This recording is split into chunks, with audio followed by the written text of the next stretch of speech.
안녕하세요 여러분, 칠봉입니다. 자, 오늘도 영상을 찍는데 지금 머리 스타일이 조금 그런 거 좀 안 좋은 거 제가 알고 있습니다.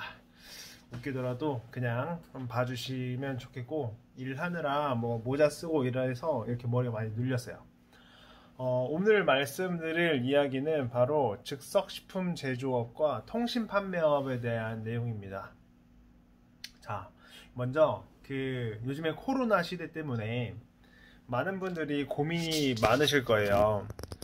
식당 하시는 분들은 대부분 이제는 안 하는 사람이 거의 없을 정도로 배달의 민족, 요기요 등등 배달 어플을 통해서 배달을 많이 하고 계시죠, 식당 하시는 분들. 근데 제가 오늘 말씀드릴 즉석식품 제조업 같은 경우에는요, 이것만 잘 하시면 자기 식당에서 새로운 제품을 만들어서 판매할 수 있는 겁니다. 또 하나의 탈출 창구가 될 수도 있는 건데요. 요거에 대해서 간략하게 설명해 드릴게요. 자세하게 설명을 하면 좀 너무 복잡해질 수 있으니 간단하게만 소개해 드리고, 나머지 정보들은 여러분께서 직접 네이버나 구글 같은 데 쳐보시면 굉장히 많이 나오거든요. 모르기만 할 뿐 조금만 알고 정보를 찾아보면 굉장히 많은 정보가 있으니까 한번 찾아보시면 좋을 것 같습니다. 일단은 즉석식품 제조업 같은 경우에는 제조업입니다. 제조업인데 즉석식품이에요. 앞에 즉석식품이라는 단어가 붙었죠. 이 제조업인데 간단한, 좀 더 간소화된 제조업이라고 생각하면 되고요. 이 제조업은 자기가 직접 만들고요, 바로 최종 소비자한테 판매를 하면 이게 되는 겁니다. 예를 들어서 이런 건 안 돼요.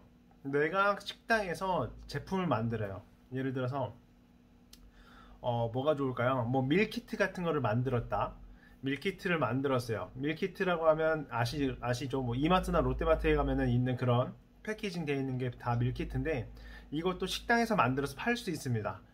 즉석식품 제조업을 만들어서 팔 수 있는데, 이런 경우는 안 되는 거예요. 만들었는데 이거를 어느 유통업체에 납품해요. 그래서 이 유통업체가 다른 데에다가 판매를 하면 이건 안 됩니다. 예를 들어서 식당에서 만든 어떤 땡땡 밀키트를 동네 마트나 동네 편의점에 납품해서 이 납품한 거를 소비자한테 팔 수 있진 않습니다. 이거는 제대로 된 제조업에 해당해야 가능한 거고요. 즉석식품 제조업은 무조건 최종 소비자한테 바로 판매가 돼야 됩니다. 그죠? 밀키트를 만들었다면 바로 소비자한테 팔 수 있다면 그게 이제 즉석식품 제조업만 있어도 가능한 겁니다. 제조업이 있다면 둘 다 가능하겠죠. 근데 이렇게 될 겁니다. 밀키트를 만들었어요. 식당에서 어찌어찌해서 어떤 제품을 만들었는데 이 제품을 어떻게 팔 것이냐, 대부분 생각하는 게 온라인으로 팔게 될 겁니다. 그죠? 온라인으로 팔게 될 텐데, 온라인으로 팔려면 뭐 어떤 게 필요하냐, 이때 나오는 게 통신 판매업입니다.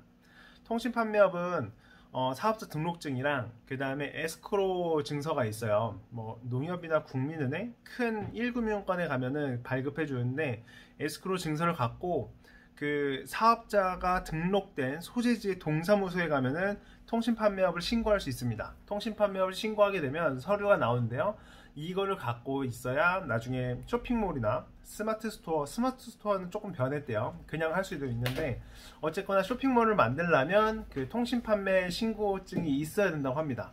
그래서 요거 두 가지가 있으면 식당에서 제품을 만들어서 팔 수가 있습니다.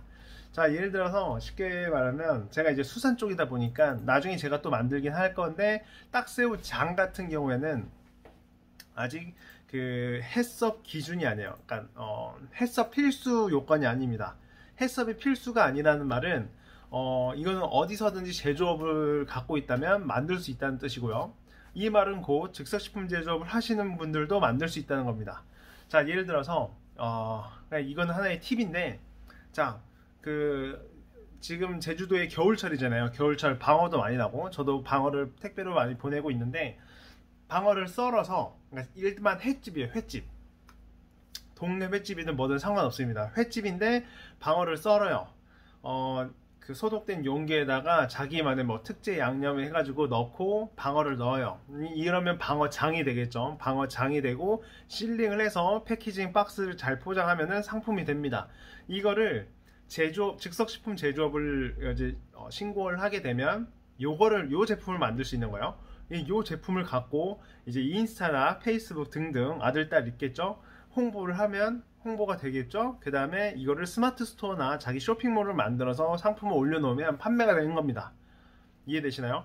이렇게 되면요, 식당 같은 경우에는 어떤 이점이 있냐, 코로나 때문에 좀 당연히 힘들긴 힘들지만 자기 식당에서 홀 손님한테 회를 팔든 뭘 팔든 팔겠고, 그 다음에 배달의 민족 등 배달 어플을 통해서 배달 음식을 팔겠고, 그 다음에 이 즉석식품 제조업이랑 통신판매업을 연계해서 이거를 온라인으로 팔 수가 있는 겁니다. 네, 이해되시나요? 이렇게 새로운 하나의 창구가 이제 새롭게 나오는 거니까, 제가 간단하게 수산물 쪽으로 사례만 들었는데, 이거는 뭐 한식도 마찬가지일 거고요. 뭐 예를 들어서 한식, 뭐 뷔페 음식점이라던가 한식을 팔고 있는 음식점이다, 이런 사람들은 반찬 같은 거를 만들어서 판매를 할 수 있겠죠. 온라인으로. 온라인 반찬 가게 많잖아요. 충분히 팔 수 있습니다. 그렇게 즉석식품 제조업에 대해서 알려드리고 싶어서 이렇게 영상을 찍고요. 그 다음에 플러스에서 통신판매업도 굉장히 쉬워요. 이거를 만들기가. 하지만 통신판매업이 있어야 쇼핑몰을 만들 수 있다라는, 그러니까 이 우리나라의 법적인 절차에 속하는 거기 때문에 한번 알아두시기만 하면 나중에는 좀 도움이 되실 거라 생각을 합니다. 네, 그렇게 하고 또 이 정도로 정리하면 될 것 같은데요. 네, 그래서 요즘에 코로나 때문에 굉장히 힘듭니다. 제주도도 이제 당장 내일부터 2단계로 격상이 돼가지고 많은 분들이 어려워질 거라고 저는 생각을 하는데, 그 와중에도 버티는 자가 승리하고요. 그 와중에도 장사를 정말 스마트하게 잘 처리를 해서 매출을 더 증대시키는 사람이 있을 겁니다.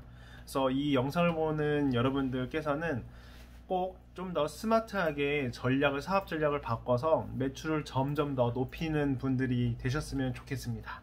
네, 오늘 영상을 통해서 좀 도움이 되셨다면 좋아요와 구독 부탁드립니다. 네, 감사합니다.